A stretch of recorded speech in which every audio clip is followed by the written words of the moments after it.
Good evening, students. You are welcome in class 12th maths, chapter first relations and function. पिछली कक्षाओं में हमने relation या संबंध के बारे में चर्चा की और उस पर आधारित कुछ प्रश्नों को हल किया। आज हम फलन या प्रतिचित्रण, फंक्शन, मैपिंग सब एक ही चीज़ है, इसके बारे में चर्चा करेंगे और इस पर आधारित प्रश्नों को हल करेंगे। प्रश्न काफ़ी सरल हैं यदि हमारा बेसिक कॉन्सेप्ट जो फलन का है वो क्लियर है। तो शुरू करते हैं।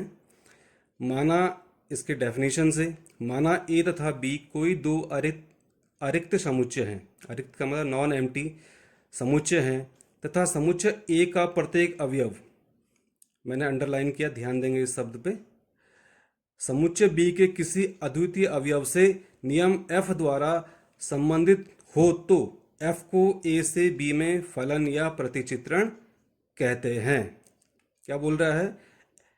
ए से बी दो अरिक्त समुच्चय, दो समुच्चय हैं ए और बी, दोनों नॉन एम्प्टी हैं, और ये बोला समुच्चय ए का प्रत्येक अवयव, मतलब समुच्चय ए में जितने भी अवयव हैं ये उन सब के बारे में बात कर रहा है। और ये क्या होता है? इन सभी अवयवों का, माना अगर उसमें 10 अवयव हैं या जितने भी हैं, तो उन 10 का समुच्चय बी में क्या होना चाहिए? एक कोई ना कोई क्या होना चाहिए? संबंधित होना चाहिए। किसके द्वारा? कोई नियम एफ के द्वारा। तो एफ को, उस कंडीशन में हम क्या बोलेंगे? एफ को ए से बी में फलन या प्रतिचित्रण कहते हैं। ठीक है। और इसको सिंबॉलिकली या मैथमेटिकली हम लिखते हैं एफ, और इस तरह का दो बिंदु हैं ए फिर एरो बी, और इसको क्या पढ़ेंगे? हम इसको पढ़ेंगे फलन एफ ए से बी। क्या पढ़ा जाएगा इसको? फलन एफ ए से बी पढ़ा जाएगा और इस तरह से लिखा जाएगा। क्लियर? हम एक सिचुएशन लेते हैं। यदि फलन एफ के तहत, माने हमारे पास कोई अवयव x है जो कि क्या है?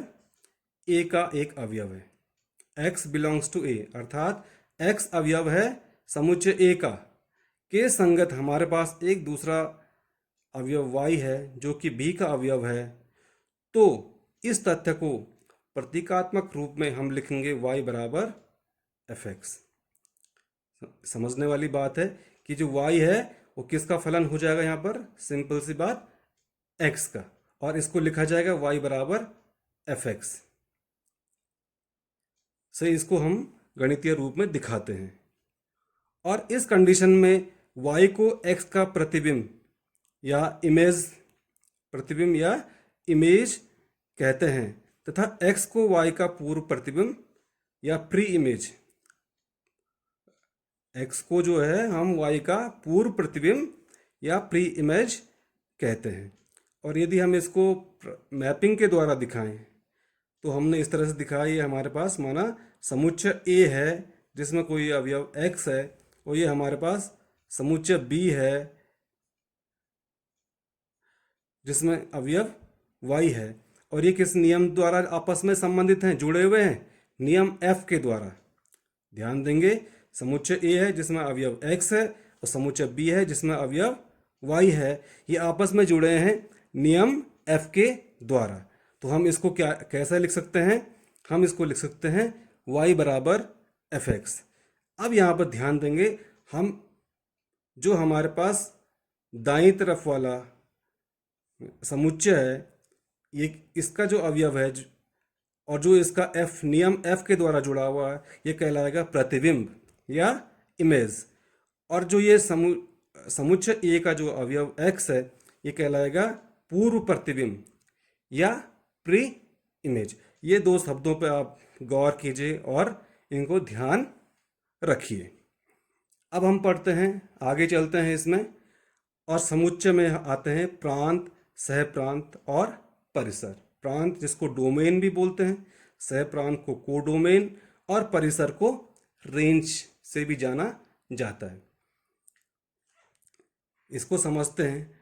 फलन एफ ए से बी के, यहाँ पर हमारा फलन एफ है, जो क्या है समुच्चय ए से समुच्चय बी में है, उसके हम समुच्चय ए को लेते हैं।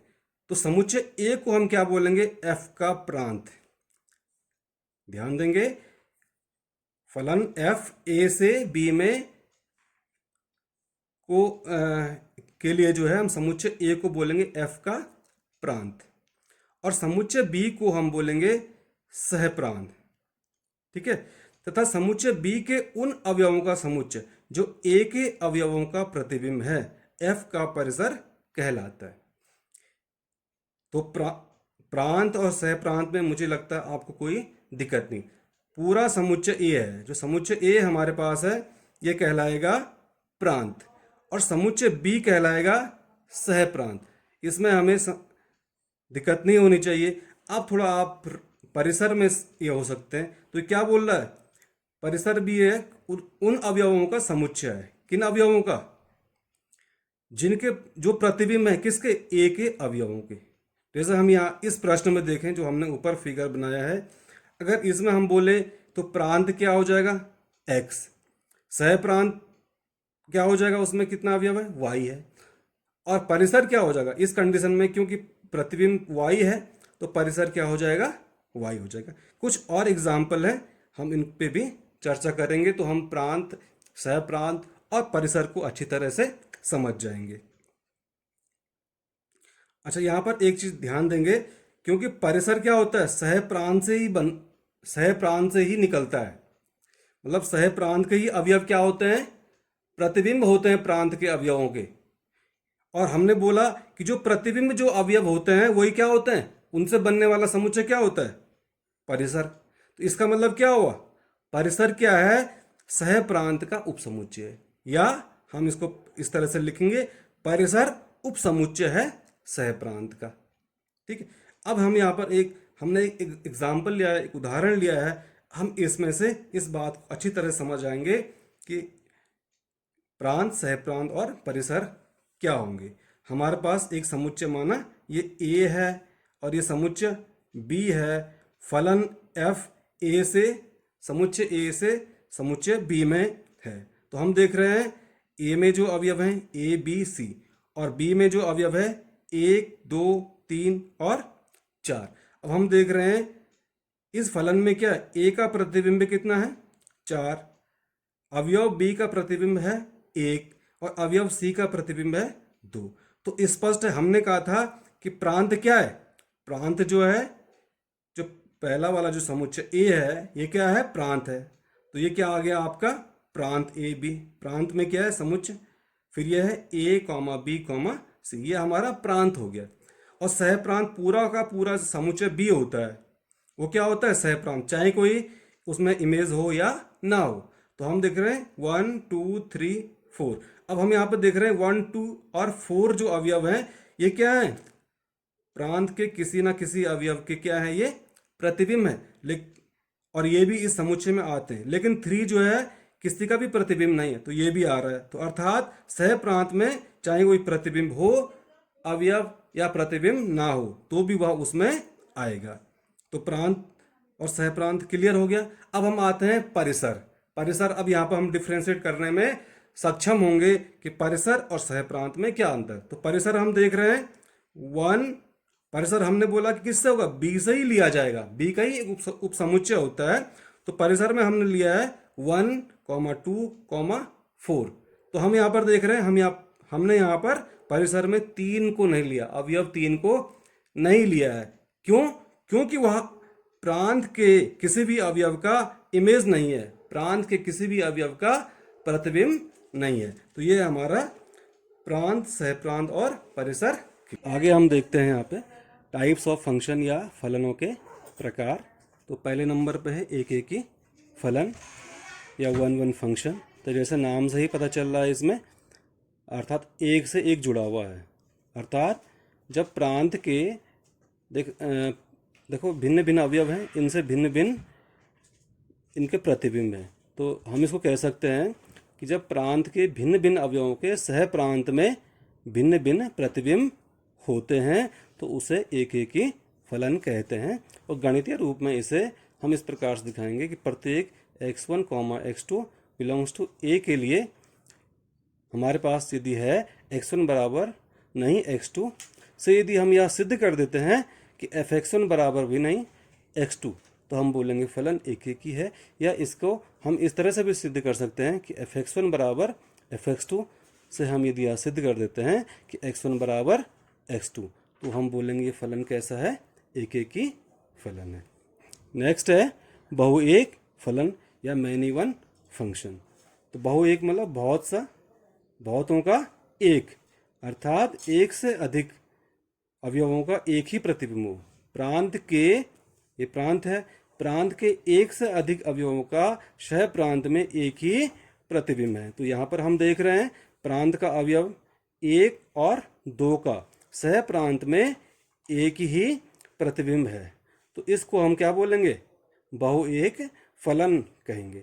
और इसको हम जो है सिद्ध करने के लिए किस प्रकार से करेंगे, x1 x2 बिलोंग्स टू ए के लिए f a से b में एक बहुएक फलन होगा यदि fx1 बराबर fx2 से हम यह सिद्ध कर देते हैं कि x1 बराबर नहीं x2, या इसका उल्टा लेंगे तो x1 बराबर x2 से हम यह सिद्ध कर देते हैं कि fx1 बराबर नहीं fx2, तो ये क्या हो जाएगा, आपका बहुएक फलन है।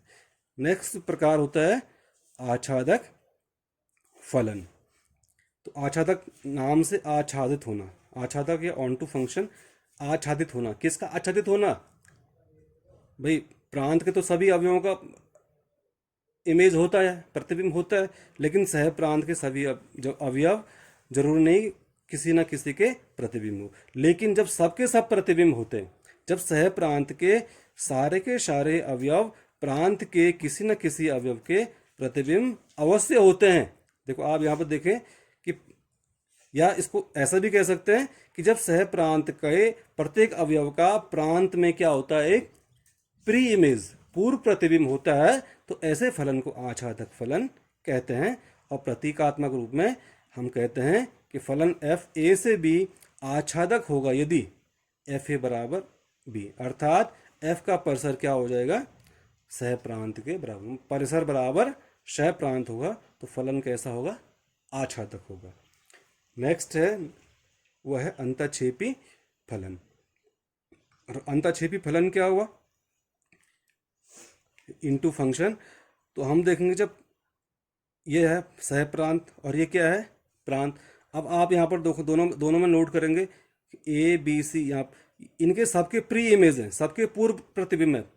जो हमारे पास ये पहले वाला एग्जाम्पल यहाँ पर दिया हुआ है, इसमें है इनके सबके प्रांत में इमेज हैं, प्री इमेज हैं, पूर्व प्रतिबिंब है। लेकिन जब अंतःक्षेपी में जो हमने एग्जाम्पल लिया है, इसमें जो सह प्रांत का अवयव बी है, इसका प्रांत में कोई भी पूर्व प्रतिबिंब नहीं है, तो यही क्या होता है, अंतःक्षेपी फलन। अर्थात जब सह प्रांत का कोई ना कोई अवयव ऐसा होता है जिसका जो है प्रांत में कोई भी पूर्व प्रतिबिंब नहीं होता है, तो ऐसे फलन को हम अंतःक्षेपी फलन कहते हैं। और अब आप देख रहे हैं कि यहाँ पर जो परिसर है वो क्या है, ए सी डी, और जो सह प्रांत क्या है, ए बी सी डी। तो ए सी डी क्या है, जो समुच्चय ए अवयव ए सी और डी से बनने वाला जो समुच्चय है वो क्या होगा, समुच्चय बी से का उपसमुच्चय होगा। अर्थात जो ए का जो परिसर एफ ए होगा वो क्या होता है, सह प्रांत बी का एक उपसमुच्चय होता है।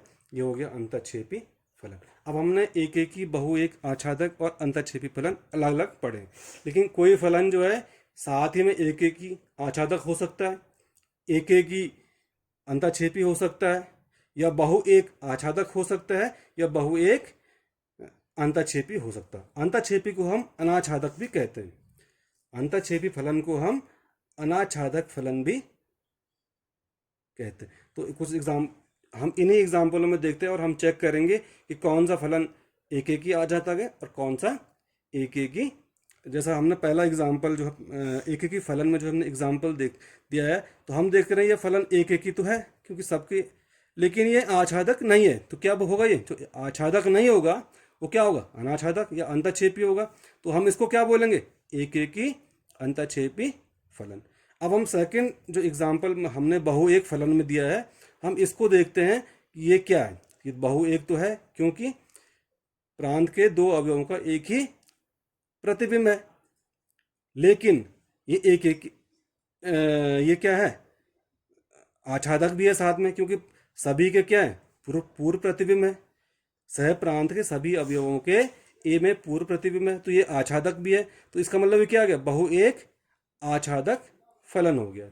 नेक्स्ट जो हमने आच्छादक फलन में दिया है, अब हम देख रहे हैं कि आच्छादक तो है ही और साथ में ये एक एक ही भी है, तो ये क्या कहलाएगा, एक एक ही आच्छादक फलन हो गया। और अंतःक्षेपी में लास्ट में हम देखते हैं कि यहाँ पर जो है ये तो ना तो एक एक ही है, क्योंकि 2 और 3 का एक ही प्रतिबिंब है, तो इसका मतलब ये क्या है, एक एक ही नहीं है।